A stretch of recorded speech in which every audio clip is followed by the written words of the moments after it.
ఇలాంటి వాళ్ళు మన ఇంటికొస్తే కొంప మునిగిపోద్దని ఎందుకంటారో పెద్దలు ఈ వీడియోలో అయితే చెప్తాను. ఎందుకంటే నేను కొన్ని విషయాలైతే మా అత్తమ్మ చెప్పింది కాబట్టి నేనైతే చెప్తున్నాను. మా అత్తమ్మనైతే ఇరుగు పొరుగు వాళ్ళతోనైతే తక్కువ మాట్లాడాలి అనేది ఎందుకనేది కొద్ది రోజుల తర్వాత నాకు చిన్న చిన్నగా అర్థమైంది. Hi friends, hello, welcome to our channel. ఈరోజైతే నేను పూజ ఏ విధంగా చేసుకున్నానో చూపిస్తూ, అలాగే పన్నీర్ మసాలా కర్రీ, ఇంట్లో ఉండే మసాలాలతోనే పన్నీర్ మసాలా కర్రీ ఎలా ప్రిపేర్ చేశాను అంటూ చూపిస్తూ, మన ఇంటికి ఇరుగు పొరుగు వాళ్ళను ఎందుకు రానివ్వకూడదనే టాపిక్ మీదనైతే ఈ వీడియోలో నేను మాట్లాడదలుచుకున్నాను. మీకైతే కొన్ని విషయాలు అయితే చెప్తాను. ఇప్పుడైతే వినండి. ఇప్పుడైతే చెప్తాను. మన దగ్గర వాళ్ళు, చుట్టాలు, బంధువులు, మన బంధువులనే ఉంటారండి. మననంటే గిట్టని వాళ్ళైతే మన ఇంటికి వస్తారు. ఎందుకు వస్తారంటే మన మీద ప్రేమ, అభిమానం ఉందని వస్తారు. మన ఇంటికి వచ్చిన తర్వాత ఇక మనతో మాట్లాడుతుంటే మనమైతే ఎప్పటి నుండో దాచుకున్న విషయాలు అయితే బయటకు వచ్చేస్తాయండి ఆటోమేటిక్గా. మనం చెప్పాలని కాదు, అట్లా మనకైతే అప్పుడప్పుడే వాళ్ళు మాట్లాడుతుంటేనే మనకైతే ఆ మాట ఈ మాట మాట్లాడుతూ ఆ మాటనైతే బయటకు వస్తుంది. ఇక మన ఇంటికి వచ్చారు కదా అని మనమైతే వాళ్ళకు మంచి వాళ్ళు కానీ చెడ్డ వాళ్ళు కానీ మన ఇంటికి వచ్చారు కదా వాళ్ళతో కూడా బాగుందామని చక్కగా బాగా మాట్లాడతాం. ఇక మంచి మంచి మాటలు మాట్లాడుతూ మనం ఎప్పుడు దాచుకున్న మాటలు అయితే బయటకు వచ్చేస్తాయి. ఇక వచ్చేసిన తర్వాత ఆ మాటలు అయితే మళ్ళీ మనసులో పెట్టుకుంటారండి. మనసులో పెట్టుకొని వేరే వాళ్ళకైనా చెప్తారు, లేదంటే వాళ్ళైనా పెత్తనం చెలాయించాలని చూస్తారు మన మీద, ఇక బంధువులనైతే. అందుకోసమనే మనం ఇంట్లో విషయాలు ఎంత జాగ్రత్తగా ఉంటే అంత మంచిదండి. ఇక ఎదుటి వాళ్ళ గురించి అయితే చెప్తాను. ఎదుటి వాళ్ళు ఇరుగు పొరుగు వాళ్ళు అయితే అప్పుడప్పుడు ఇక మనకు హాయ్ అంటే హాయ్ అని కనిపిస్తారు కదా, కనిపించి చిన్న చిన్నగా మన ఇంటికి రావడం స్టార్ట్ చేస్తారండి. ఇక వచ్చిన తర్వాత కాసేపు మాట్లాడిపోతారేమో అనుకుంటాం మనము. ఇక అలాగే కూర్చుండిపోతారు కొంతమంది.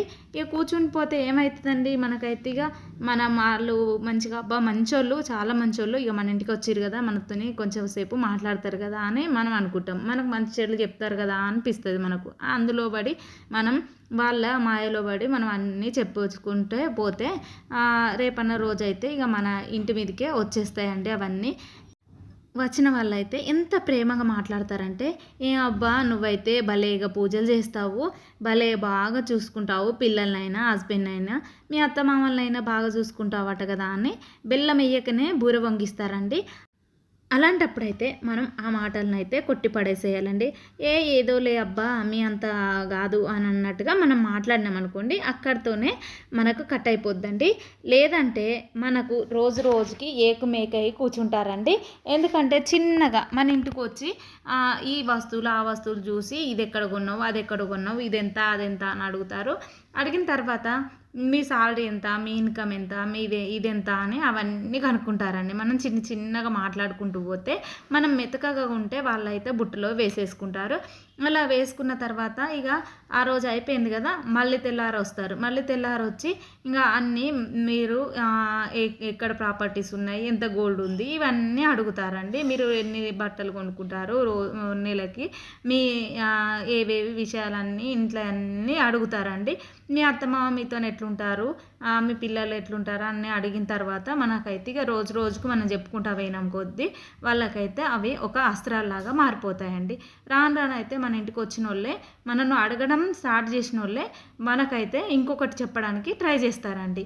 ఏంటంటే ఇలా చేసుకో అలా చేసుకో అని చిన్నగా మనకు చెప్పడం స్టార్ట్ చేస్తారు. ఇక చెప్పిన కొద్దీ మనం విన్నామనుకోండి వాళ్ళ మాయలో అయితే పడిపోతామండి. అందులోకెల్లా ఇంకా తర్వాత వచ్చి మన పిల్లల గురించి మాట్లాడతారు. అయ్యో మీ పిల్లలు చీటికి మాటికి గొడవ పడతారట కదా, పిల్లలు బయటకు పోయి వాళ్ళ పిల్లలతో గొడవ పడతారట, వీళ్ళ పిల్లలతో గొడవ పడతారట అని చెప్తారు. అలాగే మీ పిల్లలు చదవరట కదా, వాళ్ళ పిల్లలు చూడు ఎంత బాగా చదువుతారు, మా పిల్లలు చూడు ఎంత బాగా చదువుతారు, మీ పిల్లలు చదవరట కదా అని ఇలా పిల్లల గురించి నెగిటివ్ చెప్పడం స్టార్ట్ చేస్తారండి. ఇక స్టార్ట్ చేసినాక మన ఇంట్లో మనశ్శాంతి లేకుండానే పోతుంది. ఇక మన ఇంటికి మనం వెళ్ళిపోమని అనలేమండి అప్పుడు, అంత అటాచ్మెంట్ అయిన తర్వాత. అందుకోసమనే ఎక్కడి వాళ్ళను అక్కడే ఉంచాలండి. వాళ్ళు ఏది చెప్పినా కూడా మనం ఫస్టే మనం కంట్రోల్లో పెట్టుకున్నాం అనుకోండి, మనకైతే ఎలాంటి ఇబ్బంది ఉండదండి. అందుకోసమనే మా అత్తమ్మనైతే ఎప్పుడూ చెప్తుంది, ఎవరిని ఇంట్లోకి రానివ్వకూడదు. వచ్చినా కానీ పక్కింటోళ్ళతోని ఎదురింటోళ్ళతోనైనా ఎంత తక్కువ మాట్లాడితే మనకు అంత మంచిది అని చెప్తుంది.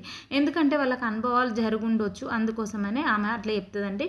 మనం ఇంట్లోకి వచ్చిన వాళ్ళని ఇక అంత చనువుతోని ఉన్నామనుకోండి, ఇక పొమ్మని అనలేం కదా. అందుకోసమనే మనం ఎప్పుడైనా ముందు జాగ్రత్త కొద్దీ ఒక విషయం మాట్లాడిన తర్వాత చిన్నగా పంపించేసేయాలండి. అంటే పొమ్మని మనం గొడవ పడకూడదు. సరే అబ్బాయి ఇక నాకు పని ఉంది, ఇక వదిలేసేయి అని చెప్పాలి. ఇప్పుడు కూడా నేనైతే స్టిచ్చింగ్ చేస్తానండి. నా దగ్గరికి ఎవరైనా వచ్చారనుకోండి, 5-10 నిమిషాలు మాట్లాడేటోళ్ళు అయితే చూస్తాను. ఒకసారి 2 సార్లు చూసిన తర్వాత ఇంకా మూడోసారికి అయితే ఒకవేళ వస్తురంటే నేను బయట గుమ్మం ముందుకెళ్ళి కాసేపు మాట్లాడతాను. ఏం కావాలి, ఏం అవసరం ఉంది అనేది అడుగుతానండి. ఒకవేళ స్టిచ్చింగ్కి ఏమైనా అవసరం ఉంటే అప్పటి మందం అయితే నేను చెప్పేసి ఇక పంపించేస్తానండి. అలాగే అవసరం లేకున్నా వచ్చే వాళ్ళైతే నాకు గట్టిగానే తెలిసిపోద్దండి. ఒకవేళ కూర్చున్న తర్వాత ఒక 5-10 నిమిషాలు చూస్తానండి. ఒకవేళ వాళ్ళు అవసరం కోసం రియల్గానే వచ్చిరనుకోండి, ఆ అవసరం అయితే ఏంటని అడుగుతాను. అడిగిన తర్వాత అది ఓకే అని చెప్పేసిన తర్వాత ఇక సరేలే అబ్బా మా పిల్లలు వస్తారు, ఇక నేను వంట చేయాలి, లేదంటే నాకు ఏదో పని ఉంది, లేకపోతే మా హస్బెండ్ వస్తాడు బయటకు వెళ్ళాలి అని ఏదో ఒకటి చెప్తానండి. చెప్పిన తర్వాత నేనైతే పంపించేస్తాను. లేదంటే మనం ఒకవేళ అలాగే కూర్చున్నాం అనుకోండి, రోజు అలవాటు అయిపోద్ది. మనం చేసే పని కూడా మన మనసున పట్టదండి. ఒకవేళ వాళ్ళు వచ్చిర్రు అంటే కూర్చుని మాట్లాడాలని మనకు కూడా అనిపిస్తుంది.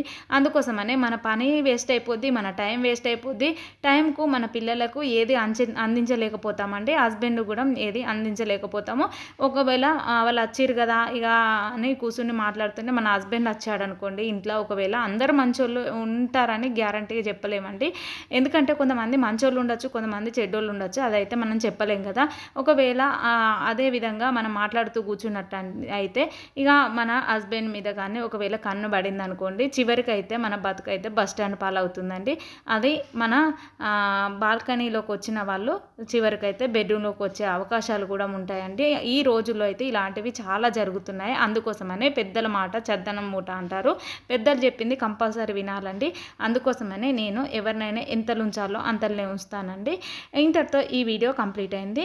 ఈ వీడియో మీకు నచ్చిందని అనుకుంటున్నాను. మీకు నా వీడియో నచ్చినట్లయితే వీడియో చూస్తూ వెళ్ళిపోకుండా ఒక చిన్న లైక్ ఇచ్చి నా ఛానల్లో సబ్స్క్రైబ్ చేసుకోండి. నా ఛానల్లో సపోర్ట్ చేయండి. Bye friends.